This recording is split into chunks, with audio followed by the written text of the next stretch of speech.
Hello les Vipers, vous allez bien? Eh bien écoutez, merci d'être là. Aujourd'hui, on va faire un tour chez Digiflavor. On va aller voir le Fujisan GTA, un atomiseur reconstructible en 25 mm de diamètre. Avec deux plateaux reconstructibles, ça c'est plutôt pas mal. Dans le packaging, vous avez déjà d'inclus les deux decks, c'est-à-dire un single coil et un double coil. Cette fois-ci, on n'a pas d'obturateur de chambre pour permettre le montage en single coil. On est vraiment sur deux plateaux différents, c'est-à-dire que c'est encore mieux puisque vous pourrez garder votre montage sur le plateau single coil et reprendre le montage que vous aurez fait sur votre double coil, tout simplement en vissant et dévissant les decks. Ça, c'est plutôt bien. On verra ça en gros plan, vous inquiétez pas. On va le retrouver également en plusieurs coloris. On va le retrouver en noir, en bleu, en gold, en chocolat qui s'appelle donc un peu marron, hein, là, voilà, et en SS. Ici, il est en black, vous l'aurez bien compris.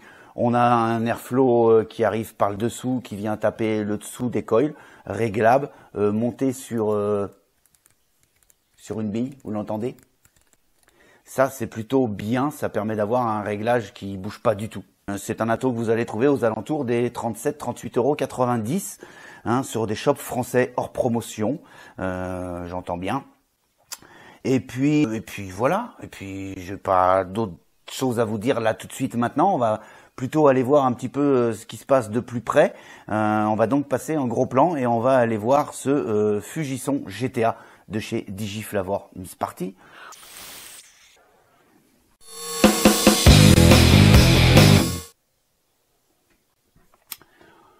On se retrouve donc sur la petite boîte du Fujisan de chez Digiflavor.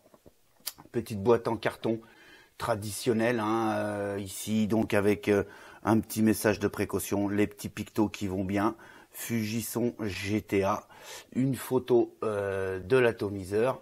Et puis sur les flancs, bah ici Digiflavor, ici le site internet Digiflavor. Et puis ici, le scratch and check pour vérifier l'authenticité du produit sur le site de Digiflavor, bien évidemment. Le petit code barre qui va bien, Made in China, on est tout bon. Sur l'arrière de la boîte, on va avoir le descriptif de ce qu'il y a à l'intérieur de la boîte, d'accord. Un petit blabla en anglais avec un numéro de téléphone, ma foi, si vous voulez appeler en Chine pour avoir des informations. Et puis l'adresse en fait de Digiflavor à Shenzhen. Un petit message encore de précaution et les deux petits pictos qui vont bien. On va donc tout de suite passer à l'ouverture de la boîte. Et on va donc y découvrir l'atomiseur par lui-même avec l'atomiseur ici lui-même, ok, sur lequel on va revenir incessamment sous peu. On va trouver un deuxième Pyrex de rechange. Hein, bonne qualité, hein, au niveau du Pyrex, j'ai pas de souci. On va également trouver un deuxième plateau reconstructible sur lequel on va revenir également incessamment sous peu. En dessous, la petite mousse. On va découvrir un petit sachet de spare où on va avoir la petite clé Allen, les petits joints de couleur si vous voulez changer les couleurs des joints, et puis également les petites vis pour les pôles positifs et pôles négatifs. Hein, voilà. Ensuite, on a un petit manuel illustré en français et en d'autres langues, mais en l'occurrence, le français ici nous intéresse. Alors c'est tout, c'est très simple en fait. Hein, il n'y a rien de bien compliqué. Juste que je trouve le français. Hein, mais en tout cas, il est en français. Voilà. Voilou. Revenons sur l'atomiseur par lui-même. Donc on est sur un diamètre de 25, ok. On va avoir une longueur hors drip tip de 41 mm avec un poids de 53 grammes. Hein, voilà, une contenance de 4 ml. C'est plutôt pas mal et en même temps on n'en attend pas moins d'un ato en 25. Sur le cul de l'ato, eh bien, on va avoir des petites inscriptions Fujisan Black, des petits pictos qui vont bien, un numéro de série, ici le 149, est designé et manufacturé par Digiflavor. On va avoir ici le pin 510, comme vous pouvez le voir, qui dépasse allègrement de la connexion 510. Donc plutôt sympa, hein. Là on est en toute sécurité sans aucun souci. Le pin 510 est plaqué or 24 carats, ainsi que le plateau en entier par lui-même. On va avoir ici des airflow. Voilà, monté sur... C'est une bille en fait, hein, donc à chaque fois on a un cran. Voilà, ce qui permet d'avoir un bon réglage. On a des grandes fentes, hein, ce qui va permettre d'arriver quand même à faire de l'inhalation directe, bien évidemment. On va être sur des fentes qui font 14 mm de longueur par 2 mm de haut. Donc voilà, c'est un petit peu restrictif quand même, hein. C'est pas une full aspiration, mais quand même, hein, y a de quoi faire. Et il y a on est sur deux airflow. Voilà, le drip tip en Delrin propriétaire. Voilà, hein, vous ne pourrez pas mettre autre chose que ce drip tip, malheureusement, hein, ou pas, mais bon, enfin, voilà, ça serait bien, hein, qu'on puisse mettre ses drip tips préférés, mais là on pourra pas, il n'y a pas d'adaptateur, il n'y a rien du tout. Malgré tout, il est en Delrin et de très bonne qualité. Hein, les filetages, tout ça, c'est nickel. Ensuite, on est sur le dessus de l'atomiseur, où vous voyez deux énormes, longues fentes pour pouvoir alimenter en juice. Donc autant vous dire que là on n'a aucun souci, hein, tous les flacons, toutes les bouteilles de e-liquide vont pouvoir se glisser sur les fentes pour pouvoir remplir. Aucun problème. On dévisse la chambre d'atomisation qui vient comme ceci. Voilà, ici on a un joint qui va faire l'étanchéité avec le Pyrex. On a ici la chambre d'atomisation. Alors on n'a pas de dôme, hein, on est plat. Voilà, mais malgré tout, très bon rendu de saveur, hein, il n'y a aucun souci là-dessus. Les filetages sont excellents. Voilà, ici on a une petite sérigraphie Digiflavor. Voilà.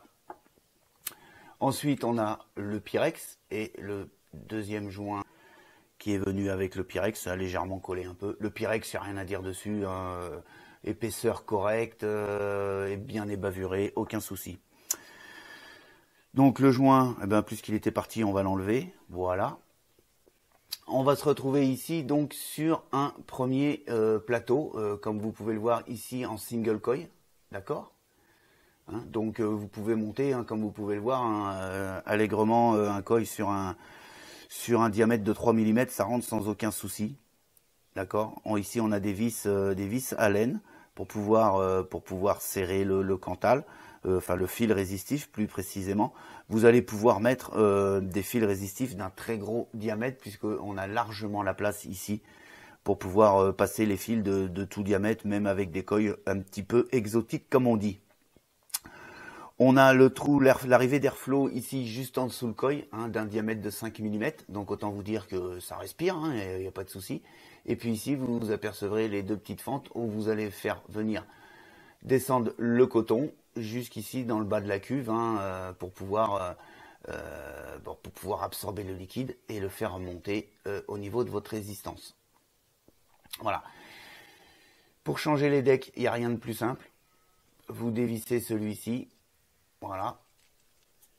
Et puis vous prenez le deck qui est fourni avec, hein, le plateau reconstructible double coil.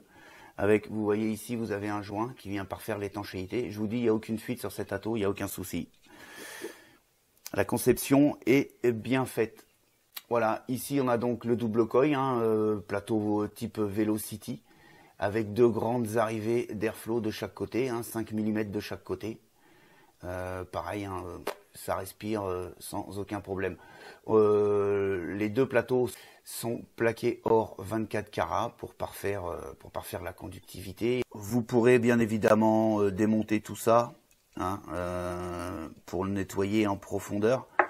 Ici, tout simplement en prenant une clé plate, ok. Et puis vous allez dévisser et puis vous allez retirer donc le pôle positif qui est ici et vous aurez un isolateur en deck. Voilà.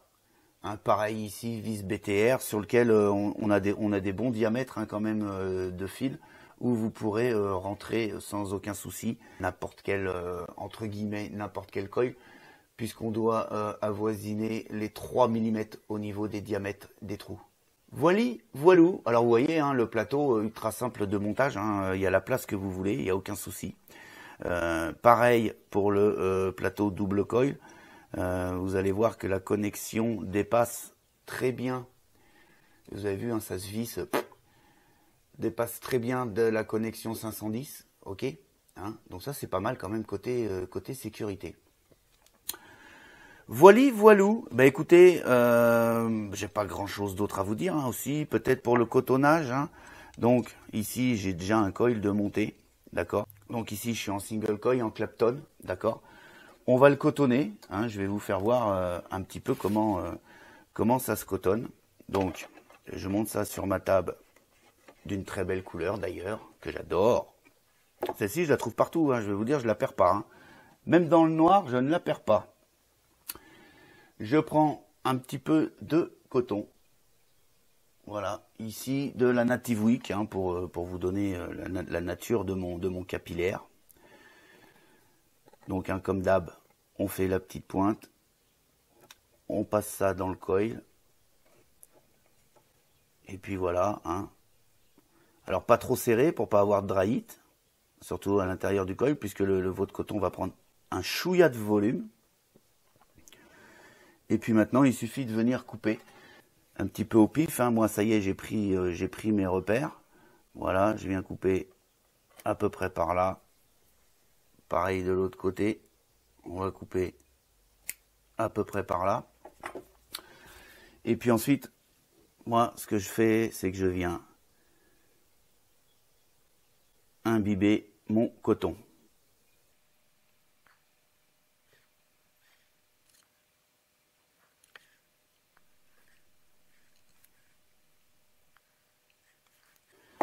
Voilà, mon coton est un petit peu imbibé. Maintenant, ce que je fais, c'est que je vais venir le placer donc ici, hein, comme vous pouvez le voir, ici dans les rigoles, sans tasser. Simplement venir le positionner gentiment comme ça. Voilà. Pareil de l'autre côté. Alors, ce qui est important, c'est de ne pas le tasser pour que ça remplisse bien les gorges, pour éviter justement les fuites. Parce que moi, en faisant ce montage-là, je n'ai eu aucune fuite. D'accord? Donc, prenez votre temps. Le cotonnage, c'est la partie la plus, allez, on va dire quoi, la plus fastidieuse, je sais pas, mais en tout cas, c'est la plus importante sur ce genre d'atto. Il faut vraiment bien venir placer le coton dans les rigoles.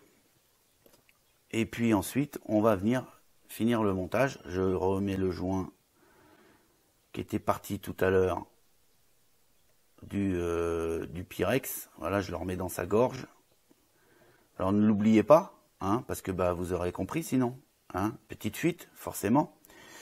Ensuite, je viens placer le Pyrex. Et puis ensuite, je viens visser la cheminée.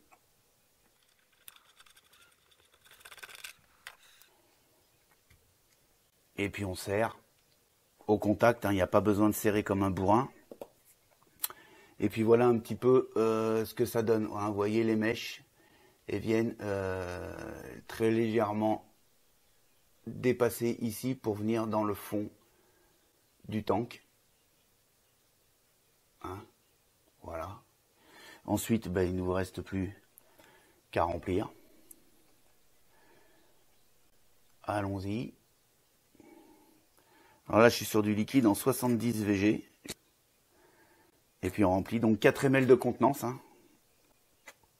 Voilà, pour faire l'essai, on a largement assez. Et puis ensuite, eh bien, on revient visser le top cap. Et puis voilà, hein, on va dire qu'on est prêt. Hein. Alors, hop, vous voyez, il n'y a pas de fuite, il n'y a que dalle. Voilou. Bah écoutez, on va se retrouver tout de suite en gros plan et puis on va faire une petite conclusion sur le Fujisan GTA de chez Digiflavor.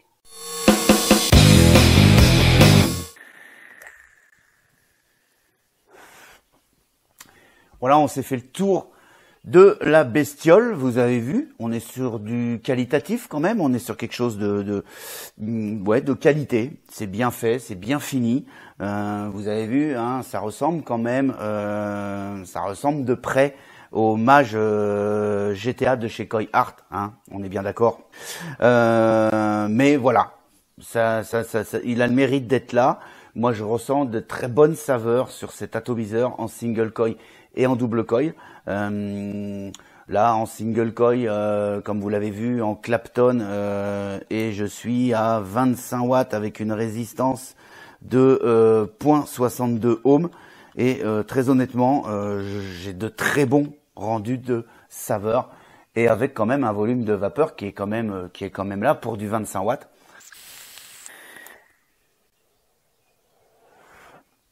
Et on peut faire bien évidemment des clouds beaucoup plus importants dès que vous allez commencer à taper dans le double coil et à commencer à monter dans les watts. Il va y avoir aucun souci. Là, par exemple, en single coil, je vais me mettre à 40 watts. Donc, j'ai légèrement augmenté ma puissance. J'ai les airflows qui sont ouverts à 50%, à peu près, à moitié.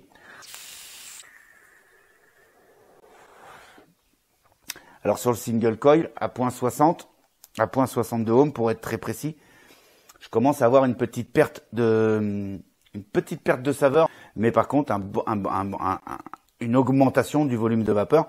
Et si j'ouvre l'airflow à fond,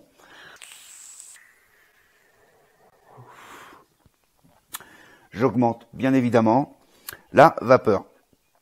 Voilà, je vais redescendre moi sur 25-30 watts parce que c'est à peu près ma vape et ça me plaît très bien parce que j'ai très bon rendu de saveur à cette puissance. Alors pour vous donner les plus un petit peu de ce produit, c'est que j'ai pas eu de fuite, j'ai aucune fuite, même en l'ayant rempli plusieurs fois, airflow ouvert ou airflow fermé, ça n'a rien changé.